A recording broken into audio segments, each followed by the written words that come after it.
Hey guys, everybody, so today's video going to do a reaction to two parts of some dude MCU. Yeah, so today we're going to do is phase 4. Two parts of phase 4 is beginning second saga call. Same. I'm not sure. I'm going to check my phone. I'll check.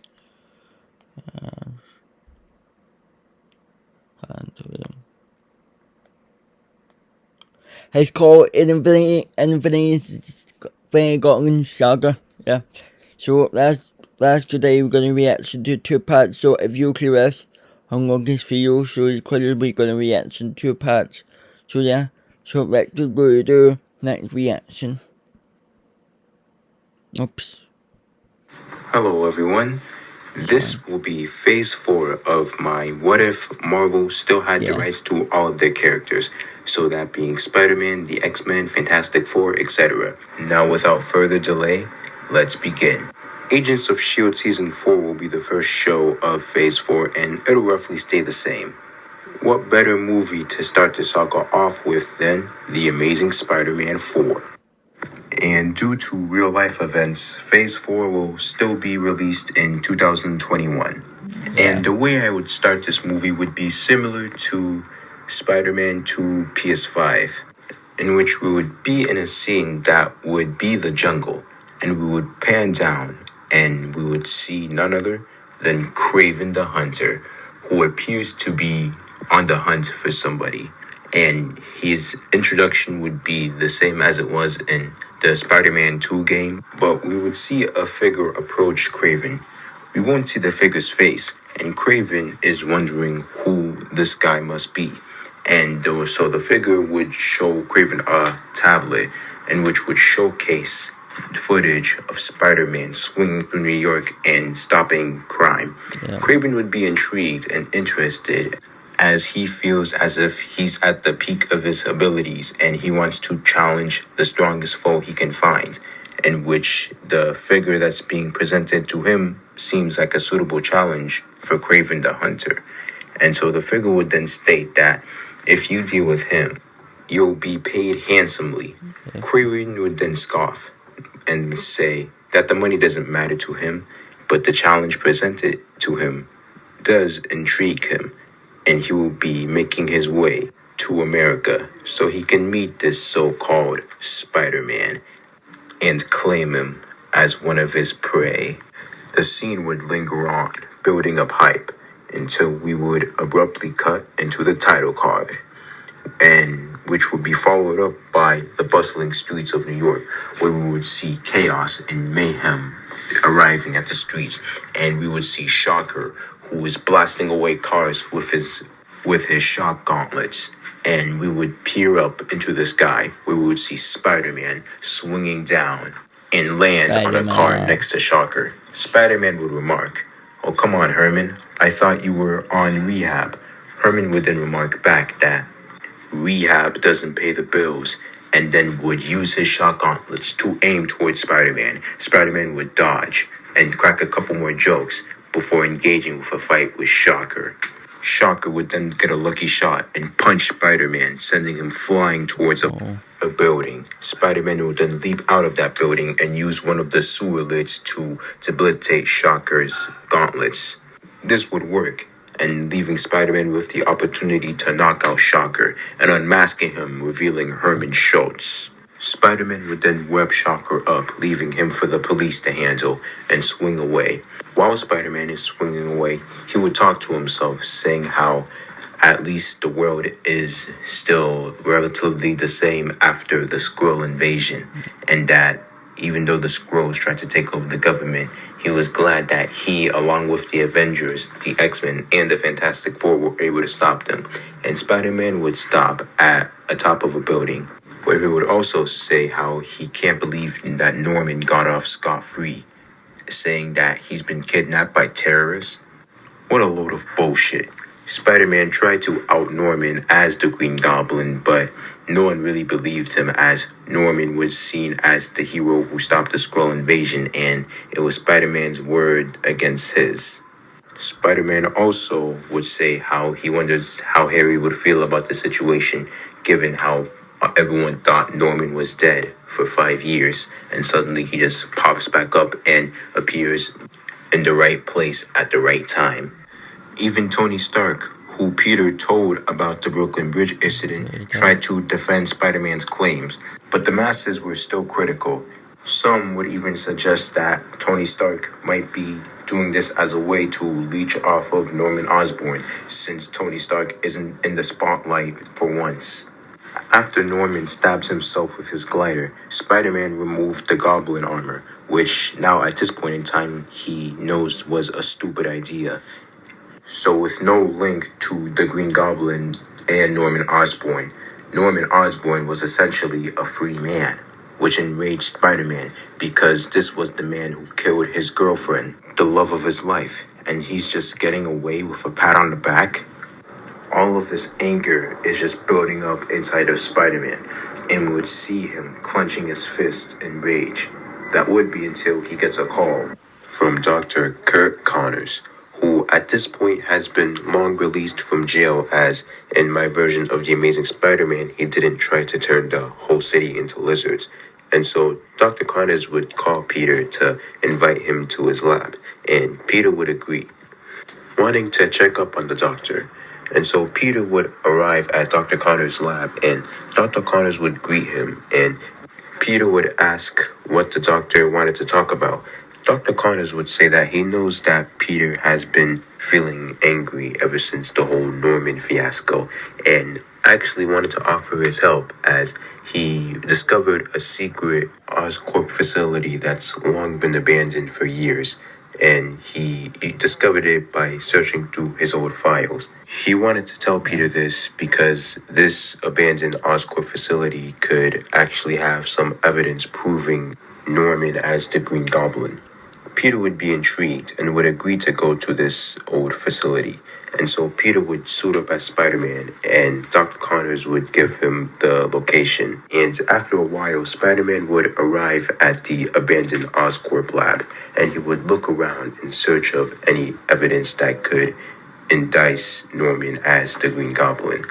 And it is a long search until he comes across a strange tube that contains a mysterious black substance. Yeah. Spider-Man would open this tube and feeling curious about what this could be. The black substance inside would appear stagnant and would not move one bit. Spider-Man would turn around and continue his search. Unbeknownst to him, the black substance would then begin to move and start to slither out of the tube, making its way to the bottom of Spider-Man's foot. Spider-Man would be unaware of this and would continue to search the lab. And after a long search, it would appear that he's found no evidence and would leave the abandoned Oscorp site. Spider-Man would swing back to the city and would contemplate to himself on how that was basically all just a big waste of time, until all of a sudden his spider sense would go off and Spider-Man would catch a knife that was aimed at his head. Spider-Man is looking around to see who threw the weapon, and his eyes would meet a certain figure who jumped down behind him, and that figure would appear to be Kraven. Spider-Man asked who the hell is he, and Kraven would merely say that he is the one that's going to kill him, stating it as if it was a simple fact, like someone saying the sky is blue. Spider-Man wouldn't take this seriously, and would say that he isn't the first schmuck that'll say he'll kill him, and he isn't the last either. And so Spider-Man would then proceed to try and whap Kraven's face, but Kraven would dodge and appear in front of Spider-Man in an instant, punching him in the nose. Spider-Man would reel back, surprised at how fast Kraven is. And so Spider-Man and Kraven would begin to battle, Spider-Man getting a few hits in, and would reel back his fist to punch Kraven, but Kraven would catch that fist and would say, "You're fast, boy." Kraven would deck Spider-Man across the face. "But I'm faster." What follows is an onslaught where Kraven is beating the crap out of Spider-Man, hitting Spider-Man's face, stomach, and chin several times. Spider-Man will try to defend himself, but Kraven is too fast and experienced. Plus, he's fighting with the intent to kill. And so Kraven would finish off the combo, kicking Spider-Man away. Spider-Man is seen bloodied and battered, and Kraven would slowly walk up to him, holding a spear. Craven would then lift up the spear and aim it at Spider-Man's chest, and the screen would cut to black, where we would hear the sound of metal piercing flesh. We would cut to Mary Jane Watson, who is currently helping Aunt May with some errands. Mary Jane would then tell May that she wonders where Peter is, as he was supposed to be with them by now. May would reassure MJ, saying that Peter is often late to things, and he'll be arriving shortly. May would also proceed to tease MJ on how worried she is for Peter. MJ would blush, saying that they're just friends, but May would give a knowing and slightly teasing smile. We would cut to Spider-Man, who appears to just be waking up, and we would see that he appears to be in a dark room. Spider-Man is dazed and confused, but remember what happened before he blacked out, and Spider-Man would feel around his surroundings before deducting that he must be inside of a coffin, and that means Craven buried him alive. And so Spider-Man would try his best to break free, but the dirt from above was covering the wooden lid of the coffin, making it almost as hard as concrete. Spider-Man would try his best, but he doesn't manage to break free, and he begins to ponder and think about his life up until that point. He would think about his parents, Uncle Ben, Captain Stacy, Gwen. He would then think about the people that he has in his life right now: Aunt May, Harry, Mary Jane. The black substance from before would proceed to climb onto Spider-Man, enveloping him. This, along with the emotional boost providing Spider-Man, would proceed to burst out of the coffin and would proceed to climb his way above the grave that was meant for him. But now, Spider-Man appears to be dressed in a black and white version of his original suit, minus the web patterns. Spider-Man would be confused for a second, but not before realizing that there's something more important that needs to be done, and that he needs to find Craven. We would see Craven in a penthouse where he is seen talking with the same figure at the start of the movie. Craven would collect his money and would tell the figure that he expected much more from one of America's heroes. Craven would then leave and is seen walking to the jet that will take him back to Africa, in which he is none other confronted by Spider-Man, who leaps in front of him before he can enter the jet. Craven is confused as he knows he just killed Spider-Man and is wondering why he's dressed in all black. Spider-Man would tell Craven to shut it and that they need to finish things now. And by the way, I'd have Craven's abilities be due to many experiments as well as leaves from the Black Panther herbs. So that's why he appears to be more powerful in this version. And so Craven and Spider-Man would dash at each other, resulting in a big climactic fight in which Spider-Man is putting up much more of a fight this time.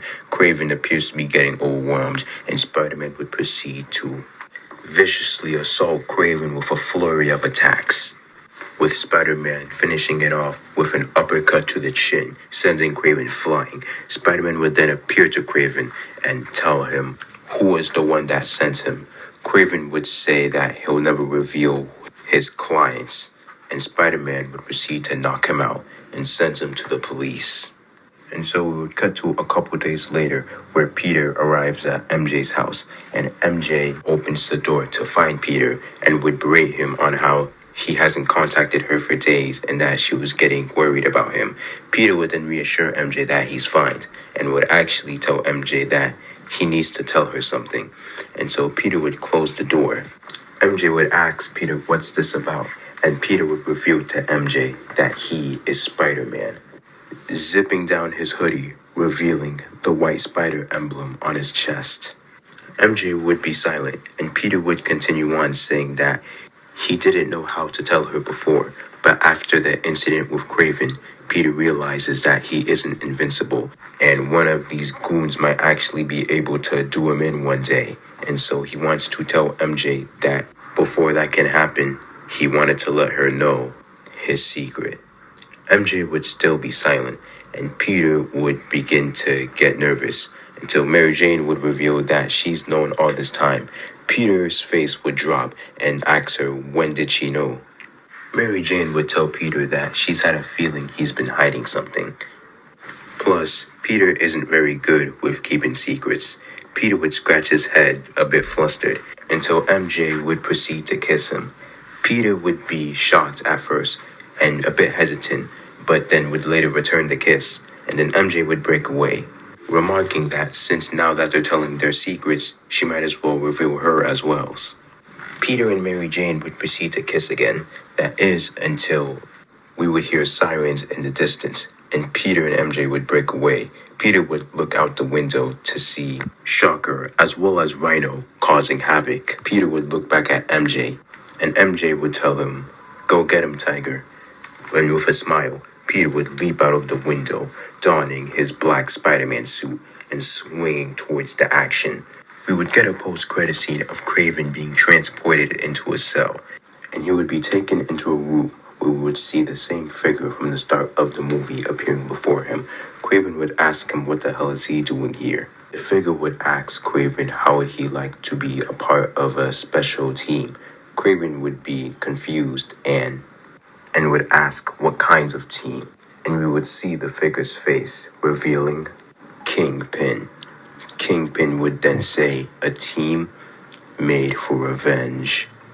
The next movie will be X-Men Hell to Pay, which I'll be stealing the title off that animated Suicide Squad movie since I think it's pretty cool, and I'm having the villains of this movie be the Hellfire Club, so I think that'd be pretty accurate. The movie would start with the X-Men scene training in the Danger Room, where we would see Wolverine and Colossus teaming up to take down robots, as well as Cyclops and Storm using their respective abilities. Nightcrawler is teleporting throughout the field, debilitating as many robots as he can. Gambit and Rogue are also teaming up, taking some interest in each other. Iceman is seen freezing robots with his powers, along with the X-Men's new recruit, Kitty Pryde, who phases through the robots and helping in defeating them. And so we would cut to Professor X talking with Beast, both of whom are discussing the recent Skrull invasion and what effect that had on the world, until all of a sudden, two figures would appear right in front of Professor X and Beast, one man and one woman. The alarm would sound, and the X-Men would burst through the door, and the professor would ask who are these intruders, and that man would introduce himself as Sebastian Shaw, remarking how he's a fan of the X-Men and their efforts, and would invite them to come visit his estate, in which he'll be hosting a gala. The woman introduces herself as Emma Frost, and would add on saying that this particular gala would be mutant exclusive, also prestigious. And so the two figures would leave, leaving the X-Men to ponder on what just happened. The professor would be intrigued, as he was not aware of these two mutants' existence. And so he would ask the X-Men to go to the gala, just as a way to investigate, to make sure these mutants aren't up to anything funny, and to see if their intentions are good or bad. And so the evening would come, and we would see each of the members of the X-Men dressed in fancy outfits. And Wolverine, in particular, is not really a fan of such, but Cyclops manages to talk him into it. And so the X-Men would reach the Sebastian Shaw mansion, where they will be greeted by Emma Frost, who lets the X-Men in and would converse with them on how it is a great honor that they are in this mansion, as they don't just invite anyone. Logan would scoff and Storm would hit him in the arm. Emma Frost would then reveal that they have been watching the X-Men for a while and know about the passing of two of their members, Angel and Jean Grey. Cyclops would tell her to get to the point, in which Emma would stare at him for a bit, but then continue on, saying that the purpose of their organization is to ensure the safety of mutants and to make sure that no mutant is confronted with prejudice. The same ideal goals that Charles Xavier has. And so Emma Frost would enter a dining hall in which all the X-Men and as well as the other members of the organization would sit down around the table.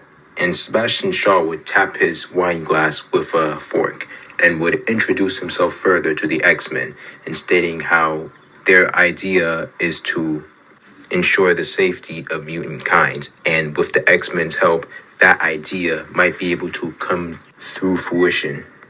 Kitty Pryde would excuse herself and leave the dining room, and Sebastian Shaw would continue on talking about his plans, and we would cut to Kitty Pryde investigating the mansion, and she would phase through the walls looking for any evidence that could prove that this organization is up to something sketchy, as Professor X ordered her to look around the mansion, as he fears that this organization could have the same ideals as Magneto and the Brotherhood, and he didn't want to take any chances. So Kitty would search around the mansion for a while undetected, until she stumbles across a mysterious room in which she looks around and finds a set of blueprints that would reveal schematics titled the Sentinel Project, with a name that appears to be Boulevard Trask at the bottom, and it would be a schematics for robots that were originally designed to hunt mutants that were reprogrammed into killing humans.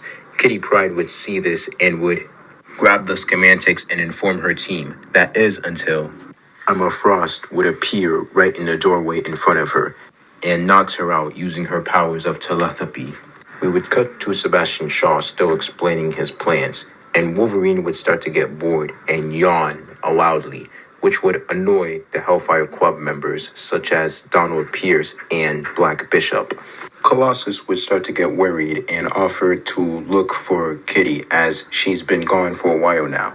But before Colossus can leave, Emma Frost would walk into a room and reassure Colossus that Kitty is fine and that she just got lost. Colossus wouldn't buy this, and he would try to move past Emma, but she remains persistent and won't let Colossus leave. And that is when Cyclops starts to get suspicious, and he would question Sebastian Shaw on what his true motives are. Sebastian Shaw would then look at Cyclops for more than a second before revealing that they just want what's best for mutant kind, and to subjugate the humans in a way where they can't harm mutants anymore.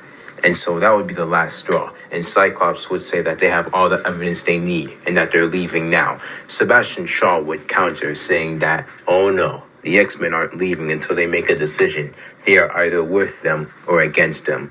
And so the tensions would rise, with both of Donald Pierce and Black Bishop getting ready to attack. We would see Wolverine, who is next to a vase, and with a sly smile, he nudges his elbow just enough for the vase to fall into the floor and break in pieces. Wolverine would then look back at Sebastian Shaw. Oops.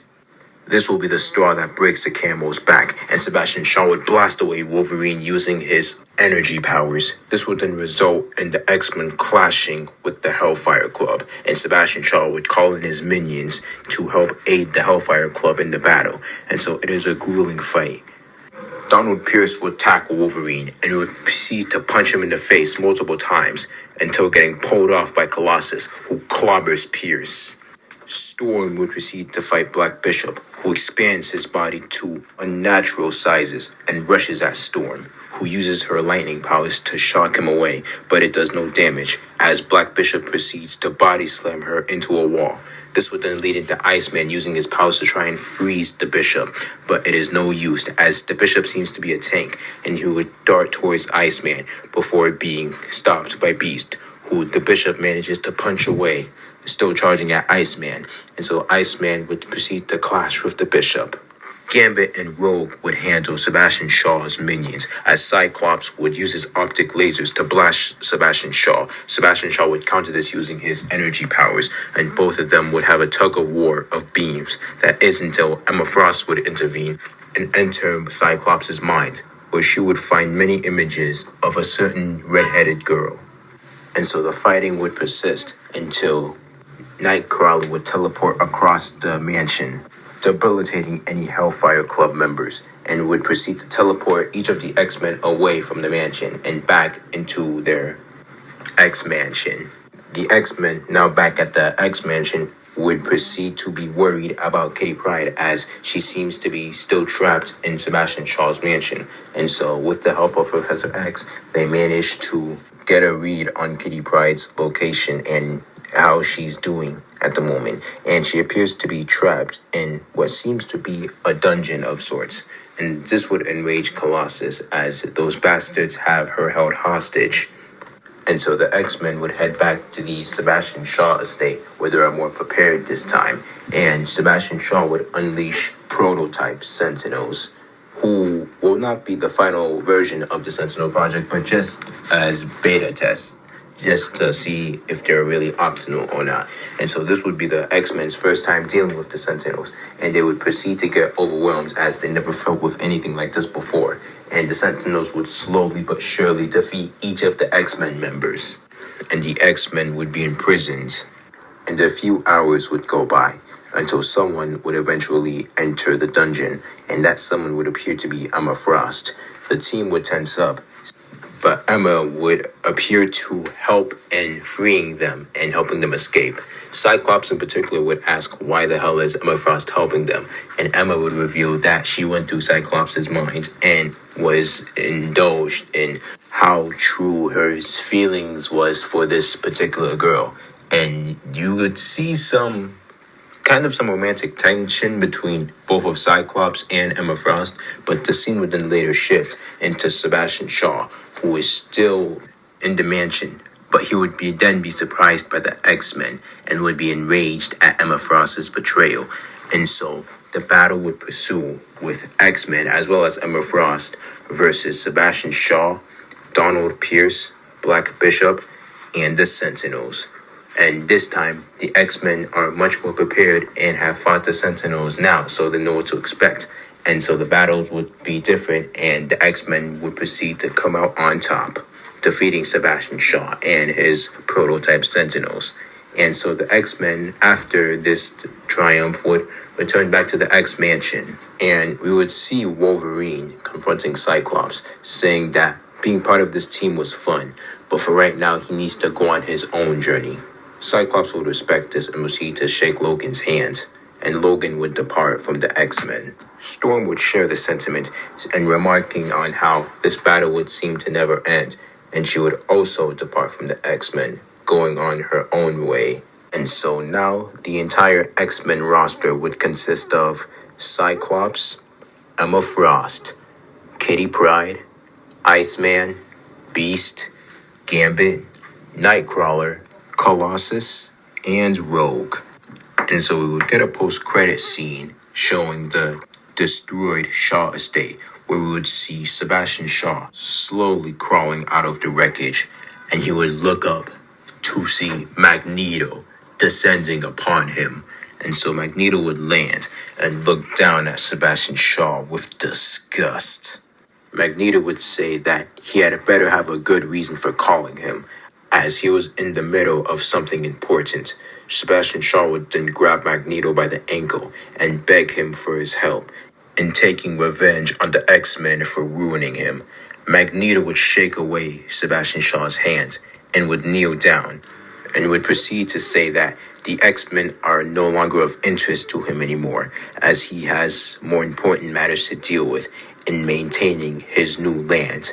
Sebastian Shaw would ask what kind of land, and Magneto would begin to smile before saying, the most beautiful land in all of the world, an island dedicated to mutants, the island known as Genosha.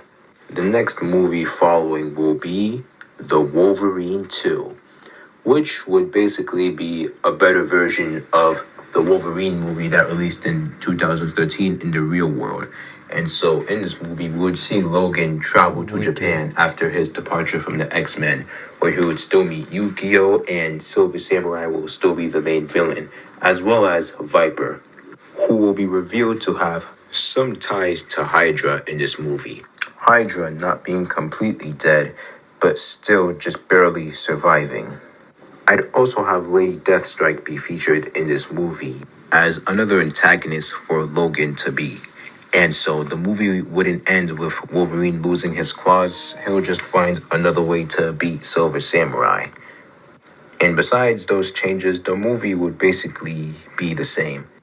The next project plans will be Daredevil Season 3. This season I thought was pretty good and would relatively stay the same. And now the movie following will be Guardians of the Galaxy, in which, similar to Daredevil, it would relatively stay the same, and this would actually be the first appearance of Thanos as well as the Power Stone. And if there was anything I would change, I'd make Ronan appear as more intimidating and powerful, but besides that, this movie would basically be the same. Following up this movie will be Doctor Doom, which would actually be the first MCU movie that would be following a villain as the main character. And so the movie would start with basically a recap of Doctor Doom's origin, of him being born to a gypsy woman who had certain consorts with devils, which ultimately led her into being murdered by her clan members. The scene would cut into a young Victor who is then seen traveling with his father in the cold wilderness, but due to the extreme temperatures, his father would freeze to death, still clutching Victor in his arms. Then the scene would then shift into a more grown-up Victor who is seen killing a man for survival. And the scene would shift into a now more mature and 18-year-old Victor who gets an invitation from a certain school who sees his talents and wants him to enroll in their program. It was in this school where he meets a young Reed Richards, in which the two would ultimately almost instantly have a rivalry with one another, trying to one-up each other. It wasn't until the fateful day in which Victor, due to the desperation of trying to save his mother, would proceed to make a machine in which would allow him to travel through hell to rescue his mother.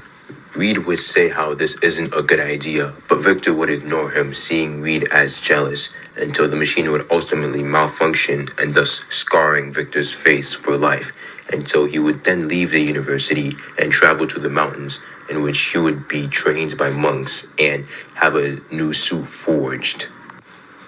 And with this suit, he would travel back to his home country of Latveria, where he would proceed to take over the country and rule as its new leader. The scene would then shift into the 1960s, where we would see Doom building another device, in which he is confronted by none other than the Fantastic Four, who would proceed to battle Doom. But that battle would ultimately lead into the machine malfunctioning, and thus sending everyone into a plane of existence known as the negative zone. In this, we would see how Doom would adapt to the negative zone throughout the years, until it was Reed who manages to get everyone out of the negative zone, and Doom would escape back to his home country of Latveria, in which he would proceed to rule over and take over as its leader again. And we would finally cut into Doctor Doom in the present day, and we would see him sitting in his throne, pondering, in which he is still haunted by his mother's damnation, and he vows to find a way for her to return back to the lands of the living. And so Doom, further motivated by this, would proceed to depart from his country of Latveria temporarily and instill a Doombot in his place to rule over. And we would see him travel to the Sanctum Sanctorum, in which he would enlist the help of Doctor Strange in helping him find his mother. And so Doctor Strange would be reluctant at first, but he sees the determination in Doom's eyes and would begin to agree. And so both him and Doom would find a way to travel to Hell, in which they would try and locate Doom's mother's whereabouts. And I have this movie have sort of a God of War feel, in which it's basically a lot of mystic and magical stuff with a sense of adventure, basically. And we would see more of an insight of Doom's character and why he is the way he is. And so after some more dimension hopping, they finally stumble across Doom's mother's soul, in which they would also encounter the devil himself, known as Mephisto, in which Mephisto would proceed to battle Doom and Strange.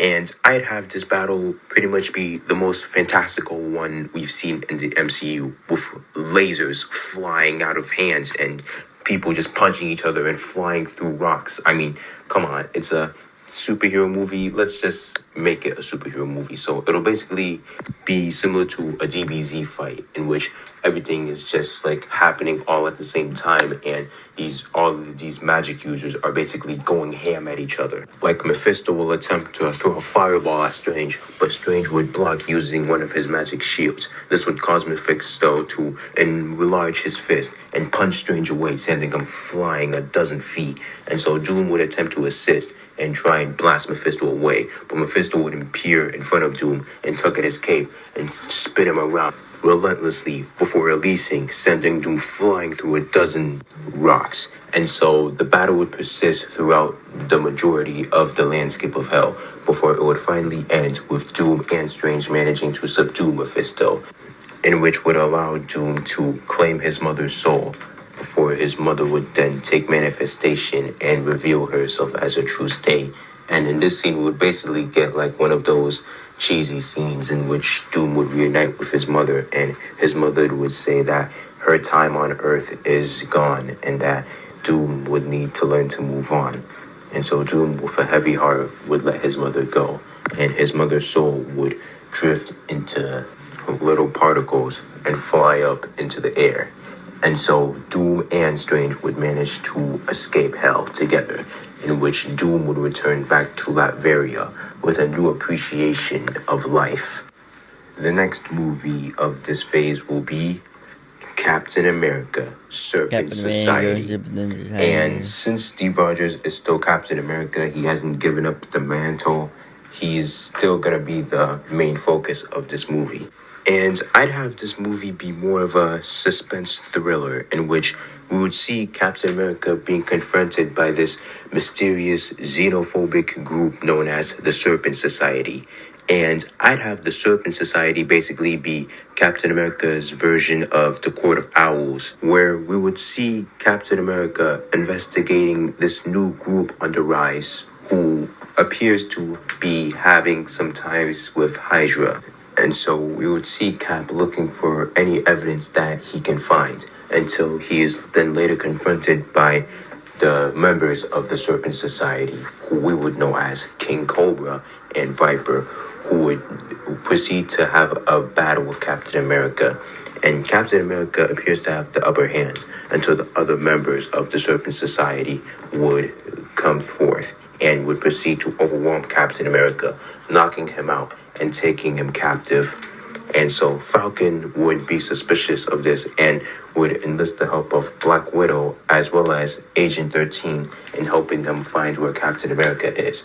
And so the three of them would be basically investigating as many sites as they can in order to take down the Serpent Society as well as helping free Captain America.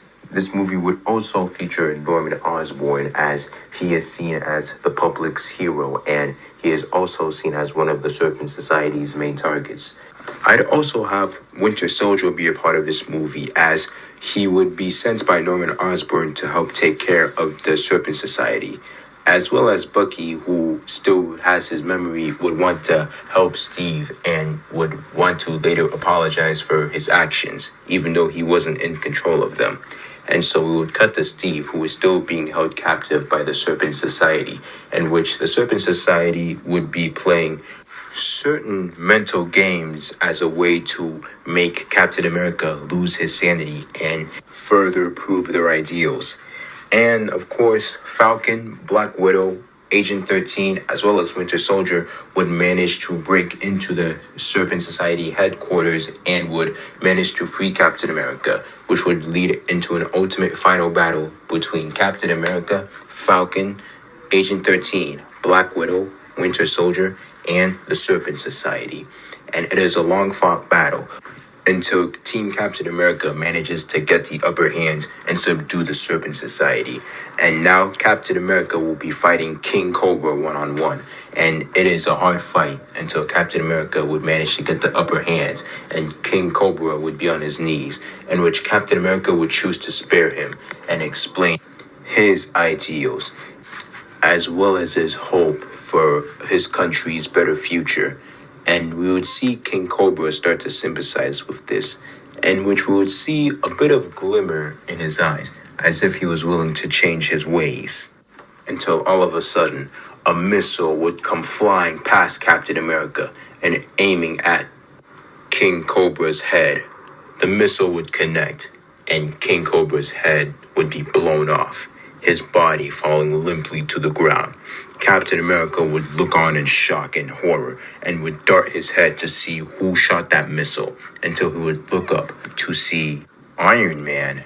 No, this suit looks different. And so the suit of armor would land down next to Captain America, and Cap would ask what the meaning of this was, and the armor would then lift up his mask, revealing Norman Osborn. And he would give Captain America a side smile. And he would remark that the meaning of this was how Captain America was too slow and that he had to get the job done himself.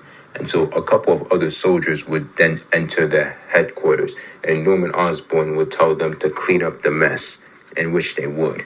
And so Norman would then walk around, mocking Cap a little on how poorly he seems to do his job, and that it's a miracle that the Avengers haven't turned this world upside down yet. And so before Norman can fly off, he would give one last word to Cap. And by the way, call me Iron Patriot. And so the suit of armor would fly off, leaving a startled and confused Cap. This scene is just set up Norman Osborn as he will be the Iron Patriot of his new Avengers team, which would be known as the Dark Avengers, which I'll have big plans for later on in this phase. And with that, I'll see. Okay guys, so that's part 1 finished, so right now we're going to part 2. We're going to part 2 right now, so it's reaction. Kicking this video off will be the Black Panther sequel, which I will be calling Black Panther War of Kings. And in light of the news of Chadwick Boseman's passing, with all due respect, I would have T'Challa be recasted for another actor, as I believe that Black Panther is an important part of the Marvel Universe to just be killed off screen. So whoever they would recast to get T'Challa in this alternate universe, I wouldn't really mind, as long as they portray the character just as well as Chadwick Boseman did. And I would also recast the actor of Namor, since the original actor who portrayed him, I don't think he really embodied the essence of what Namor really is. And so the actor I will be choosing will be Chris Evans, as shown in the photo right here, as I believe he not only looks like a comic-accurate Namor, but can also bring that level of intimidation that Namor has in the comics and that I didn't really see in the MCU version of Namor. And so this movie, if you watched my video of fixing Phase 5 of the MCU, I'd have this movie basically go down the same way as it did in that version. But the only change I would make is I would add Storm in this movie as well, since in the comics, her and Black Panther are basically a couple. And if you watched part 1 of my Phase 4 character rights video, and you would know that Storm left the X-Men by the end of the 4th X-Men movie, X-Men Hell to Pay. And so I would have her make her way to Wakanda, where she would meet with Black Panther, and both of them would develop a bit of a romantic relationship, which would develop further down the line. And she would also help him in his fight with Namor, but by the end of the film, I would have both Black Panther and Namor call a truce after witnessing the amount of death and destruction that both of their armies were facing. And this would turn Namor into somewhat from a villain to an anti-hero. So for right now, both Wakanda and Atlantis have a temporary truce. And the movie would end with both Black Panther and Storm, hand in hand, looking upon the Wakandan horizon. The next movie I have planned will be The Inhumans. And this movie would explore the origin of the Inhumans as well as the royal family. The villain I would have for this movie would be Black Bolt's brother, Maximus, and he aspires to take the throne. So this movie would basically be the 2017 TV show, but executed way better, and it would be in a movie format. I would also have this movie explore much of the cosmic side of the Marvel Universe, and which would actually get a Thanos cameo, but something that's not too out there, but just subtle enough to what we know would lead up to the big endgame of the saga. Now, the next project after this will be The Punisher Season 2. And this would still be the season finale, and it would roughly stay the same. Now, the next TV show following will be Heroes for Hire. And also, similarly to my Phase 5 video, this would basically be a Luke Cage and Iron Fist show where they would take certain jobs in which they would hunt down criminals and basically take jobs for money. So this show would be a buddy comedy between both Luke Cage and Iron Fist, where we would get references to multiple street-level heroes such as Spider-Man, Daredevil, and Punisher. And the main villain I would have for this show would be the Purple Man. And if you don't know who he is, he was the main villain of season 1 of Jessica Jones, and his power is basically to mind control people and make them do his bidding. So I feel like that would be the perfect street level hero for both Luke Cage and Iron Fist to go up against. Speaking of Jessica Jones, I'd have her make a cameo in the last episode of this season, just to set up a future team up down the road, which we would know as the Defenders. After this will be the second Doctor Strange movie, which I will be calling Doctor Strange and the Nexus of Nightmares. And if you couldn't guess by the title, the main villain of this movie will not be Scarlet Witch, but will instead be Nightmare. So the way I would start this movie off would be us seeing a scene of Baron Mordo, who appears to be in a meditative type of state, and we would slowly hear him murmuring to himself. And we would shift into Baron Mordo suddenly in another realm, in which he is still in his meditative type of state, and he would slowly open his eyes, and the screen would pan up to the other side, revealing the figure known as Nightmare. Mordo would say his greetings, and Nightmare would as well, and this would give us the inclination that these two have met up before, with Nightmare remarking how Mordo must have a death wish if he's willing to meet up with him in his domain over several times, and Mordo would be unfazed by this response, and he would simply state that this is only for a means to an end on finally killing Doctor Strange and taking the title of Sorcerer Supreme.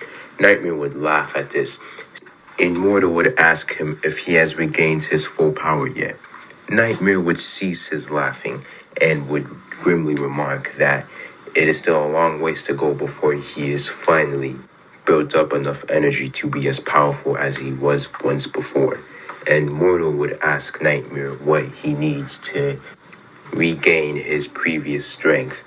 And I would use this scene to have Nightmare explain about the concept of the Infinity Stones, and says how one stone is capable enough to crush an entire planet, and remarks that he will need one, if not all of these stones to return to his former glory. Mordo would say that he has no idea where these so-called stones are, and Nightmare would simply remark that he already has a stone, and it is deep locked within the Sanctum Sanctorum, wrapped around the necklace of Doctor Strange. Mordo would be confused for a second, but then remember about the Eye of Agamotto, or what we would know as the Time Stone.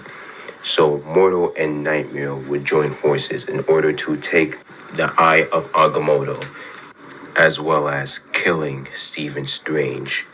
So for this movie, I'd have it be similar to the comic adaptation, but a much better version in which Nightmare would invade the dreams of Doctor Strange and basically force him to see visions of his origin over and over again, but in a much worse fashion than it actually was in his actual origin. And Doctor Strange is confused as to why he is having all of these nightmares all of a sudden.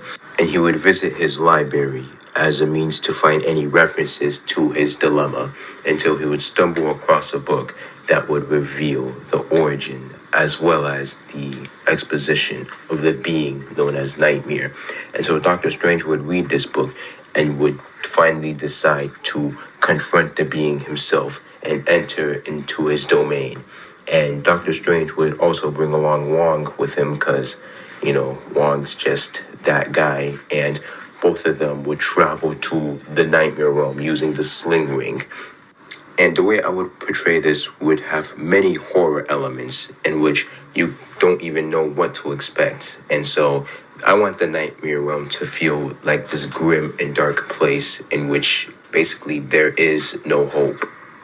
Kind of like that old saying, abandon all hope once you enter this area, I guess. I forgot. But while traveling through this realm, Doctor Strange and Wong would eventually encounter Nightmare, in which they would have a brief scuffle, in which Doctor Strange would ask Nightmare why he is invading his dreams, in which Nightmare would reveal that his goal is to snatch the Infinity Stone around Doctor Strange's neck, as well as enter the mortal world, in which he dreams to have full control over the humans. Doctor Strange would, of course, never let this happen, and would continue to battle Nightmare along with Wong. That is until he is shot in the back, and Doctor Strange would turn around to see Baron Mordo. And Doctor Strange is surprised as he has not seen Mordo since the events of the first movie. And so Mordo and Nightmare would proceed to overwhelm both Doctor Strange and Wong. And Nightmare would snatch the necklace from Doctor Strange's shoulders. And Mordo would try to finish off both Strange and Wong. That is until Wong would grab the Strange ring at the last minute and transport themselves back to the Sanctum Sanctorum. And so Wong would think that they are safe now until he looks over to Strange and would see him convulsing. And it would appear that after the confrontation with Nightmare, Nightmare has somehow managed to get a hold onto Strange's mind and sees him as a vessel and his way into entering the real world. And so inside of Doctor Strange's mind, we would see a mental battle between both him and Nightmare, in which Nightmare is gaining the upper hand and is about to take full control over Strange. That is until Strange would remember all of these good memories about Christine, as well as his time with the Avengers and his time training under the Ancient One. And so with these memories, he would manage to suppress Nightmare and would manage to win the mental battle, for now at least. So Doctor Strange and Wong would try and configure a plan and trying to see what's the next move should be until they would hear a crash outside, and they would run out to see a car that's crashed into the side of a building, and they would look on in shock and confusion as they would suddenly see people collapse, not dead, but they appeared to be falling into a deep sleep. This would, of course, give Nightmare free range, as this was his plan all along. And so, with sleep comes with nightmares. And this is where we would see shadows encapsulating the city of New York and slowly transferring outside of the city. And it would be similar to the Nightmare realm. And Nightmare would be seen cackling, as this was his master plan all along. So Doctor Strange and Wong would look on with horror and would try and return to the Nightmare realm to defeat Nightmare once and for all.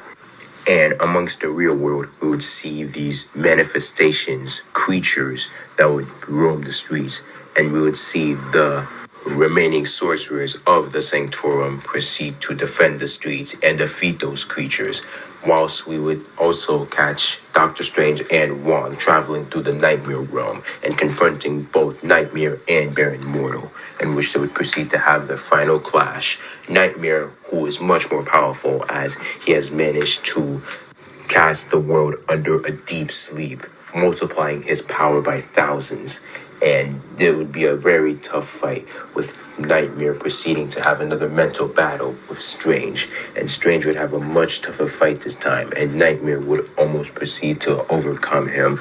That is until Wong would distract Mortal and would manage to get the Infinity Stone back from Nightmare's clutches. This would weaken Nightmare enough to allow Strange to overcome him, and thus would let Doctor Strange and Wong defeat both the forces of Mortal and Nightmare. And so Doctor Strange would depart from the Nightmare realm, taking Mortal with him as a prisoner, and he would proceed to turn back to Nightmare and give him a warning that if he ever tries to mess with the mortal world again, he'll be back for him. And Nightmare, who is weakened in this state, would proceed to snarl at Strange and would reluctantly return back to his throne. And so Doctor Strange, Mortal, and Wong would head back to the Sanctum Sanctorum, in which they would see the city start to slowly reshape itself back to normal. And so Doctor Strange would see that the Infinity Stone around his neck is too much of a dangerous liability, and he would lock it in the downstairs vault of the Sanctorum. And they would also keep Mortal as a prisoner in the Sanctorum for his crimes. And yeah, the movie would end on a pretty somber note, with we would see Doctor Strange walking amongst the streets in a civilian attire, and we would see him consulting with an old friend. And now, the final movie of Phase 4 will be The Dark Avengers. And again, if you guys don't know about this team, it's basically a supervillain team in the comics that's founded by Norman Osborn, and it's pretty much a parody of the Avengers in a way, where they try to do good things, but in reality, they're really shady. So kind of like The Boys superheroes, if you guys are aware of that show, where they basically pretend to be superheroes, but they're actually just a bunch of scumbags. So the movie would start with Norman Osborn in a meeting room, currently having a conference, and we would see him slowly start to daze off until one of the board members would catch his attention, and one of them would ask Norman if he was alright. Norman would respond that he's feeling fine, just a bit tired. We would then see a flashback of Norman Osborn inside of the Iron Patriot suit, and he appears to be on a mission with the other members of the Dark Avengers, such as Moonstone and Leader, and the two of them would confront Norman and asking them that they need a plan of attack. Norman would grin at them and say that he has a plan: attack. This is when Norman would jump out of the helicopter and fly towards the action with his Iron Patriot suit. Down at the base, we would see a familiar person walking through, which we would know as Egghead, and we would see him in his lab, seemingly working on something. That is until an alarm would go off, signaling the arrival of intruders. And so he would arm his men and tell them to go forth and stop the intruders. And that would go as bad as well as you expect. And we would see Iron Patriot blast through the door and demand that Egghead come with them, as he is a threat to the country. And so Egghead, in response to this, would deploy his robots, who would give Norman a bit of a fight.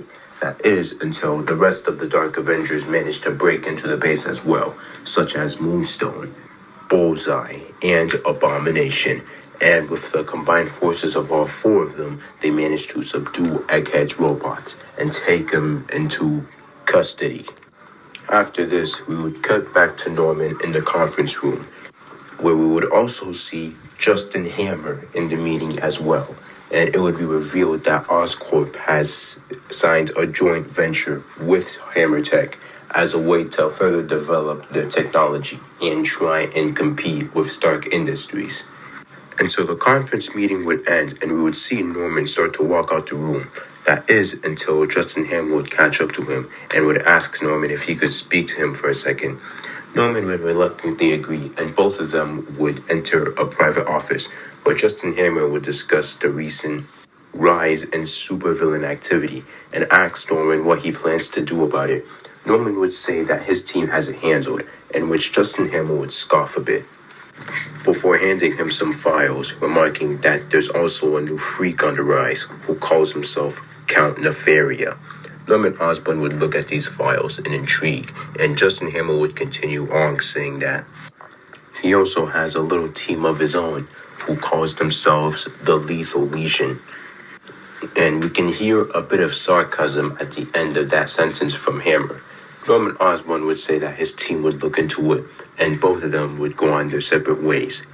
We would then cut to a castle in Europe, where inside that castle we would see a figure slowly walking as his cape would flow through the wind, and we would slowly see the figure's face, revealing the villain known as Count Nefaria, and he is seen walking into a room and is greeted by his soldiers, where he would proceed to say that the Americans has gotten too comfortable with disrespecting his name, and that now is finally the time to strike. And the camera would shift around. We would see familiar comic book villains, such as the Living Laser, Whirlwind, and Ares. Count Nefaria would continue on, saying that it's finally time to strike back at those fools and remind them who the real person in charge is. The three members, as well as the rest of Count Nefaria's soldiers, would yell in unison, and we would then later cut into Norman Osborn having a meeting with his Dark Avengers, and the room would spread out, revealing the members such as Moonstone, Leader, Abomination, Bullseye, Sentry, Radioactive Man, and the Winter Soldier. And he's discussing what their next move should be and how they should take down this new threat, in which Abomination would remark how they should just deal with him how they deal with the rest of their missions, just punch their way in. Norman Osborn would say, "This is why I chose you, Blonsky. You punch first and ask questions later." Moonstone would also remark that she's not sure how long they should keep up this hero charade. Sure, it's fun to model for the public, but now it's just getting boring. And some of the other members would agree with this, such as Bullseye and Radioactive Man. Sentry would remain quiet, and it would look as if he's not even paying attention, as if he's off mentally in another world. Norman Osborn would slam his fist on the table, reminding these buffoons that if it wasn't for him, they would all still be rotting or be cast out as nothings, and it was him who brought them to the limelight. So he doesn't need them trying to ruin the reputation he tried so hard to build up, especially after that whole fiasco with Spider-Man. Bullseye would then remark, how the hell Norman even survived that encounter in the first place, as everyone thought he was dead. Norman would give his speech that he gave during the ceremony, in which Bullseye would call bullshit and tell him what really happened. Norman would stare at Bullseye for a second, and then reveal that apparently the goblin formula in his DNA managed to save him from being completely killed. Sure, he was impaled, but thanks to the regenerative factors of the formula, he miraculously survived and managed to take off his goblin armor before the police could arrive to his body and managed to slip away and watch events unfold from the shadows. Winter Soldier would ask if they're really doing the right thing, as now that he's regained his conscience as Bucky, he's more wary about his actions, especially for what he did in the past. And he joined this new Avengers team in order to try and repent for his sins. Abomination would remark, "I don't care what we do, as long as I get to smash people." And ever since the Hulk went into MIA, I've been itching for a challenge. Leader would then ask Norman, as blunt as Abomination made it, he feels that brute force would be the most optimal way into sending a message as well as defeating this new Count Nefaria. Norman, with a grin on his face, would then tell the team, "Let's suit up then." We would see Norman Osborn then later in his room, suiting up in his Iron Patriot suit, which we would then see Harry Osborn walk into the room, asking his father if he could talk for just a minute. Norman would dismiss him and tell Harry to go away, as he's about to go on another mission. Harry would stare just for a minute, and would later leave the room. It was always like this. Ever since Norman seemingly came back from the dead, Harry has been trying and grasping at many chances to talk for his father one-on-one, but Norman would always dismiss him and would tell Harry that he has no time to have a sappy reunion, as he's a very busy man and he needs to get things done. After a while, we would hear a knock at Norman's door, and Norman, who seems to be very annoyed now, will tell Harry to leave him alone and not bother him unless it's important. But then the door would open, revealing not Harry Osborn, but instead Sentry. Norman would ask Sentry what he wants, and Sentry would start to hesitate before saying that he doesn't think that he'll be able to participate in this mission, as the power deep within him is starting to get stronger, and he doesn't think that he can control all of it. Norman would scoff and say that there's nothing to worry about, as Norman would scoff and would tell Sentry that he already has contingencies just in case he loses control of his overwhelming power. Sentries would discuss his worries even further, but Norman would reassure him that everything will be fine and that this should be a quick in and out mission, and it will only be a way to invoke fear into Count Nefaria, as well as any other enemies that think they could stand in the Dark Avengers' way. And with that, Sentry would leave the room, still unsure of himself, and the Dark Avengers would deploy to Count Nefaria's castle. And so we would see the Dark Avengers inside of a Quinjet, where they're arriving at the central location of the castle, which is located in Europe. And I want to use this scene to really explore the team's dynamic and how each of the members interact with each other. So inside of the Quinjet, we would see Bullseye doing target practice, and Leader would get visibly annoyed. Can't you do that anywhere else? Bullseye would scoff at Leader before saying that maybe I should use your gigantic head as a target, but no, that'd be too easy. Leader would take offense to this.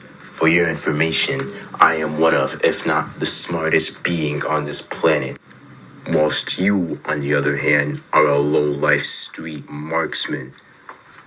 Winter Soldier would say that since they're all in a team, we should all try to get along, wouldn't you all agree?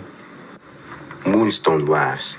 I couldn't give a damn about any one of you. I'm just here for the money and the fame. Sentry would look at Moonstone before saying, there's more to life than money, you know. The world is full of infinite possibilities. Spare me the lecture, Point Break. Abomination would add on, saying he doesn't really care about any one of them either, but he's just here for the ride. Radioactive Man would be curious. So what's your guys' stories? I know I'm the one in the hazmat suit, but if I take it off, everyone on this plane would be dead. Sentry would start off saying he was a test subject in order to find the inhuman gene in certain individuals, but apparently the test went horribly wrong and gave him an assortment of superhuman abilities, as well as something deep within him that wishes to do nothing but destroy and kill. I fear that if this being manages to get free, then no one on Earth would be able to stop it. Scary! Shiver my timbers! Alright, ladies and gentlemen, we're almost there, Norman would say, before his attention would be shifted towards the front of the Quinjet, where he would see a figure making its way towards the aircraft. From the outside perspective, this figure would be known as Whirlwind, who was sent by Count Nefaria to intercept the intruders, as he knew that the Americans would have sent someone to capture them by now. And so Whirlwind would use his powers and create a vortex in an attempt to crash the aircraft. Norman Osborn would lose control of the Quinjet, and it would go spiraling around. This would cause all of the Dark Avengers to eject from the Quinjet, and they all would make their way towards the ground, with the ones who can fly helping the ones who can't to make it safely to the ground level, while Norman Osborn would head to the eye of the storm and confront Whirlwind in a vicious battle. Whirlwind has the upper hand since he is in his element and would create multiple vortexes to throw off the Iron Patriot and throw him around. Iron Patriot would be flung towards the ground and crash with an audible loud noise. And so Whirlwind would taunt the Dark Avengers, saying that there is no one in here that could stop him. And so Sentry would fly up and confront Whirlwind and would proceed to defeat him in a simple flurry of attacks, knocking him out and placing him down on the ground. The team would ask Sentry how the hell did he manage to get past Whirlwind's defenses, and Sentry would just say that Whirlwind was no match for him, but he does feel bad for knocking him out like that. It appears that they already know that we're here, given that they have sent us a welcome wagon, Leader says. Norman Osborn would fly out of the crater that he was left in by Whirlwind and land on the ground. At least we can skip the negotiation phase. The castle shouldn't be that far from here, so we'll make the rest of the way on foot. Everyone stay sharp. And so the Dark Avengers would make their way to Count Nefarious' castle. The scene would shift to a person who seems to be running in haste before stopping midway and would appear to be talking to another person. My king, there has been reports of a hurricane just under 12 miles from here. The figure would look up and we wouldn't see his face, and he'll simply say, "Is that so? Well then, I guess I must look into it." And the figure would make his way out of the room and fly up towards the air, and would proceed to make his way towards the Dark Avengers location. The Dark Avengers would arrive at the castle, where we would see Count Nefaria, as well as his other soldiers and the other members of the Lethal Legion, armed and ready to attack. Norman Osborn would be the one to step in front, informing Count Nefaria that this is his last chance to surrender and submit to the American law. Count Nefaria would snarl, "Filthy American dog, what kind of a fool do you take me for? Men, get ready to attack." Count Nefaria's soldiers would arm their weapons and tighten their grip on their guns, as well as the other members of the Lethal Legions getting ready to use their powers. And so, Iron Patriot would grin behind his mask and would proceed to say, "Avengers, assemble." And so the Dark Avengers would dash towards the army, as well as the army dashing towards the Dark Avengers, which would result in a clash between powers. Iron Patriot would fly straight towards Count Nefaria, in which the two would proceed to have an epic battle, with Count Nefaria using his superhuman abilities of super strength as well as ionic energy output to counter Iron Patriot's repulsor beams. Bullseye would be striking down the soldiers as well as Winter Soldier gunning them down. Abomination would also be seen bulldozing through Count Nefarious' forces. That is, until the living laser would use his energy beams to blast away Abomination, sending him flying. And so Moonstone would counter by dashing towards the living laser and proceed to engage in an ultimate fight. But due to the living laser's energy absorption, he manages to overwhelm Moonstone and would proceed to take her down. We would also see Ares making quick work of Radioactive Man, and so Sentry would dash towards him, in which the two would appear to be in a stalemate, with Ares matching Sentry's strength. Ares would even compliment Sentry. You're better than the rest," before sending an uppercut to Sentry, sending him flying towards the air. But Ares would jump up as well, grabbing Sentry by the ankle and slamming him down back on the ground, and would proceed to slam him multiple times before throwing him away. Leader would attempt to attack Ares' mind and attempt to attack him from a distance, but Ares would sense this and would proceed to charge at Leader, attempting on dealing a killing blow. That is, until Sentry would appear from behind Ares and would stop him in his tracks and would restrain Ares just for a minute, but Ares would grab Sentry's face and slam him down on the ground once more before stomping on him and kicking him away. Sentry would be flung, and in this scene, we would see his inner dialogue as he's trying to control his power, which is continued to rise as he gets more and more frustrated. until he would hear a voice telling him to kill everyone on the battlefield. Sentry would try to repress this force as best as he could, but his emotions were getting the better of him until we would see him start to snap his eyes open and a loud boom would immerse towards the battlefield, resulting in multiple amounts of ash and dust in the air, or in the distance it would appear as a column of red energy was commersing from the sky. Everyone would proceed to stop their fights and look at Sentry, wondering what the hell was going on, until we would see a figure emerge from the dust, and it would appear to be Sentry, but it would appear that he has taken a more reddish tone, and his voice would be different too, as he would proceed to say, "Well then, shall we begin?" And Sentry, or the figure who would appear to be Sentry, would dash towards Ares, grabbing him by the neck and slamming him on the ground, which would create multiple craters. Ares would proceed to jump out of the crater and attempt to attack Sentry, but Sentry would be way faster this time and would punch Ares away, sending him miles and miles across from the battlefield. And so the living laser would try to blast Sentry, but Sentry would be too powerful and would appear in front of the living laser, grabbing him by the neck and ripping his arm off. It was so fast that the living laser couldn't even process it, and the Sentry would proceed to snap his neck and throw him away as if he was unwanted trash. Sentry's eyes would then dart and meet Count Nefarious, who would feel a tinge of fear now, and Sentry would dash towards Nefaria, and before Nefaria could react, Sentry would place a fist through his abdomen, and it would exit through Count Nefaria's back, killing the dictator. And Count Nefaria's body would fall limply towards the ground. So Sentry would look back at the other soldiers, who would proceed to run away in fear now. And he would look back at the other members of the Dark Avengers as well. And so Iron Patriot would be a little bit hesitant before congratulating Sentry on a job well done. That is, until Sentry would backhand Iron Patriot, and Iron Patriot would go flying.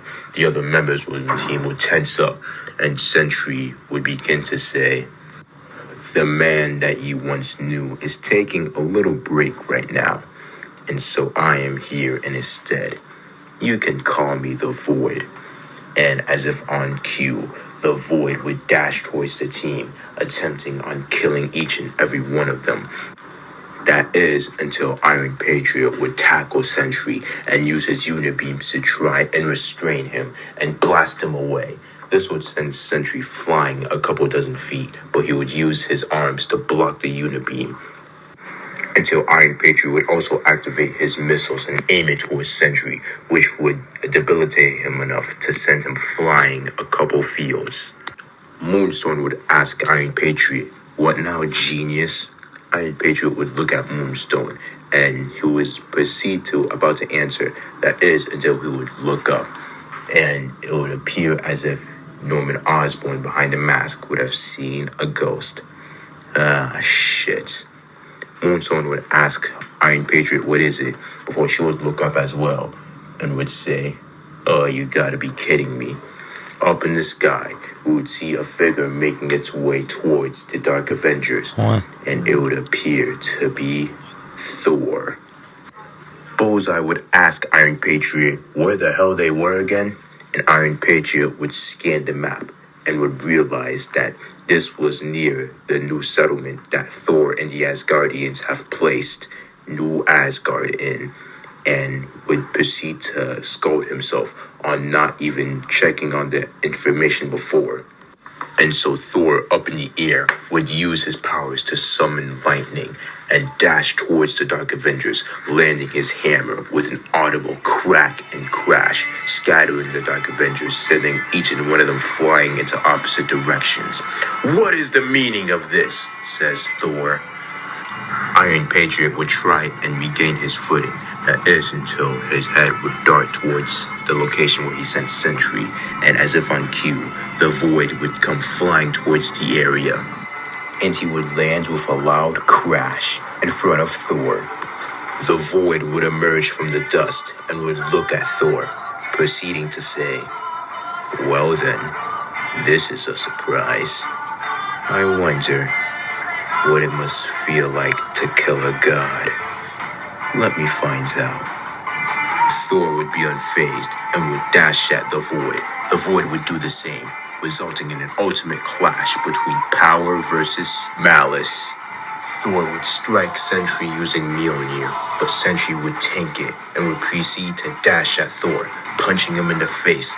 Thor would go flying before he would stop himself and gain his footing, but Sentry would follow up with an uppercut to the chin, sending Thor flying through the air. Thor would stop midair, and Sentry would gain speed following him, in which the two would embrace in another clash, in which Thor would tug Sentry by the cape and throw him around, throwing him to the opposite direction, where he would proceed to dash towards Sentry and punching him in the stomach several times before finally finishing it off with a hammer punch, sending Sentry further up into the air. Sentry would stop himself and would proceed to rocket down towards Thor and slamming him onto the ground below, creating multiple craters and dust. The Dark Avengers would look at this display of power in awe. And so Thor would rise up from the crater, as well as Sentry, and the two would engage yet again.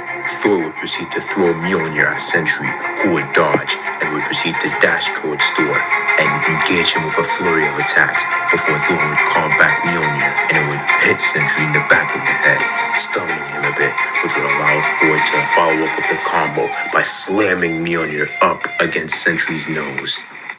Thor would then kick Sentry in the torso and would follow through, sending a barrage of lightning at Sentry, who would be more than stunned and would dart back, trying to gain some distance from Thor. Here we would see Sentry start to grow more unhinged, as more of the Void's power would begin to take over him, and we would see him start to sprout red tendrils, in which he would proceed to dash at Thor. Thor would dodge, but Sentry would grab his arm using one of his tendrils and slam him back down on the ground.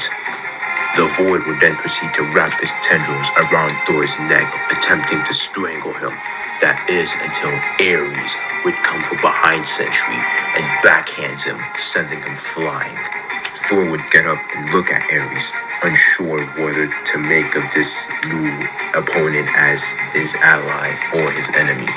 But there wouldn't be any time for that, as the Void would quickly gain his footing and would dash at the pair, and so Thor and Ares would not exchange a single word with each other, but instead dash at the Void together, and which would unleash an ultimate combo, in which Sentry would proceed to punch the Void in the nose, which would allow Thor to throw a lightning-infused Mjolnir at the Void's chest, and this would debilitate the Void just for a moment, when Ares would follow through with a hammer punch down to the ground, in which Thor would also follow through with the combo, swinging Mjolnir up, hitting the Void in the nose once again. The Void would spaz out and enlarge its tendrils to get Thor and Ares away from him, and Thor and Ares would back off. That is until a Unibeam would hit the Void straight in the chest, sending him flying a couple feet, and which we would see Iron Patriot using his Unibeam to debilitate the Void, as well as Moonstone using her powers to help out. And all of a sudden, the Void would feel a pain in his head, and he would proceed to clutch his face, in which we would see Leader in an attempt to try to control the Void and stop Sentry from his rampage. Sentry would resist and would look at Leader and would proceed to dash at him, attempting to kill. Leader would try to get away, but it would be too late, as the Void would use his gigantic claws to slash at the Leader's chest, and enormous amounts of blood would pour out. The Leader would still be alive, but would be severely injured, and so Thor would try to tackle the Void, but the Void would resist and proceed to backhand Thor, sending him flying. Abomination would also try to have a go at the Void, but the Void would prove to be too much, as he would simply defeat Abomination using his momentum against him. The Void would proceed to break Abomination's arm and knee him in the face, breaking his nose and sending him flying a dozen feet. Radioactive Man will attempt to use his powers to slow down the void, which would work momentarily and would allow Ares to deal a flurry of combos amongst the void, which would work effectively, and then Thor would wake up and fly up to the air, trying to gain momentum as he would summon storm and lightning clouds. Winter Soldier and Bullseye will attempt to help by shooting their guns at the Void's eyes, attempting to blind him, in which the Void would proceed not to be affected by it, but it would serve as a distraction, along with Radioactive Man using his powers to slow the Void down, and Ares holding him in place. Thor would then dash towards the ground with a lightning-infused Mjolnir, and would proceed to bash the Void's head with Mjolnir, igniting a large crack, which would send out shockwaves for miles, sending everyone into opposite directions, and would create another cloud of dust and ash. And so the dust would settle, where we would see Sentry unconscious and back to normal. And so, with the battle won, Iron Patriot, as well as the rest of the members of the Dark Avengers, would proceed to call in the Quinjet and try and collect Sentry, but Thor would stop them, stating that Sentry is too powerful to be left in the hands of the Law of You, so he'll be staying with me for the time being. Iron Patriot would try to protest, but one look from Thor would shut him up instantly, and so the rest of the Dark Avengers would return back to New York. And as for Ares, he would go on his own way, searching for the next challenge. And so the Dark Avengers would return to New York, but not until being confronted by none other than the Avengers, containing Iron Man, Captain America, Giant Man, Wasp, Hawkeye, and Spider-Man as well, donning a new black suit. What is the meaning of this, says Iron Patriot. Captain America would step forward. The meaning, Norman Osborn, is that you are under arrest. After what Thor informed us, you are in violation of trying to invade a foreign land. Moonstone would protest. We weren't trying to invade anyone. We were just trying to kill one guy. Shut up. Oh, wrong.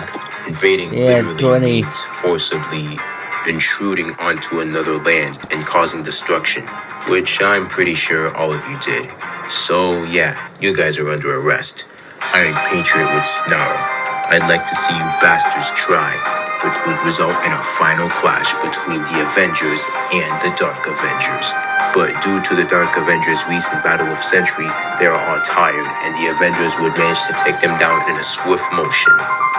Not to mention, the Dark Avengers are still relatively a new team, and they haven't gotten used to working alongside each other, so during the battle, most of them will just get in each other's way. This would contrast to the Avengers, who spent years fighting with each other, and thus have perfect synergy. Iron Man, along with Spider-Man, would proceed to double uppercut the Iron Patriot, sending him flying towards the ground. Moonstone would try to attack Giant Man, but Hawkeye would be there in the nick of time, using one of his arrows to debilitate her powers, thus causing enough of a distraction for Wasp to land a finishing blow, blasting Moonstone in the face and knocking her out.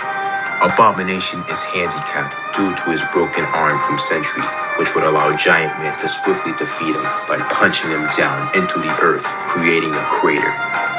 Captain America would make quick work of Radioactive Man and Leader, and would confront Bucky Barnes, attempting to talk to him. The two would then engage in a long conversation, which would result in Bucky turning his ways and abandoning the Dark Avengers, as well as joining Captain America as well as the Avengers in defeating them.